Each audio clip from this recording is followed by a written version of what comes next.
High, আবারও চলে এসেছি একটা নতুন ভিডিও নিয়ে, কলকার ভিডিও নিয়ে। যে ব্রাশটা দেখালাম ওটা হচ্ছে সোনাই ব্রাশ, যেটাতে কলকা একদম পারফেক্ট হয়। তোমরা যারা কলকা আর্টিস্ট আছো তারা হয়তো জানবে যে সোনাইয়ের ব্রাশ সবচেয়ে ভালো কলকার জন্য। এখন ইদানিং কলকার জন্য এমন একটা টান হয়ে গেছে আমার মধ্যে, প্রতিদিন কলকা করতে মন চাইছে। আর এই যে প্রতিদিন আমি কলকা ট্রাই করছি, কলকা প্র্যাকটিস করছি, বলে না কথাতে যে প্র্যাকটিস মেক্স পারফেক্ট। তো হয়তো মেবি আমি কলকাটা জলদি শিখে যাব।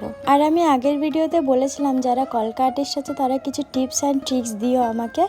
তো প্লিজ এই ভিডিওটাই তোমরা একটু কমেন্ট করবে, আর সেরকম যদি কিছু টিপস থাকে আমি সেটা ফলো করব। আর তোমরা দেখতেই পাচ্ছ এই ব্রাশে কী সুন্দর কলকাটা হচ্ছে, কারণ যে তুলির টান একমাত্র এই ব্রাশেই আসে। ভিডিওটি ভালো লেগে থাকলে ফলো করতে ভুলো না। দেখা হচ্ছে নেক্সট ভিডিওতে। Till then, by.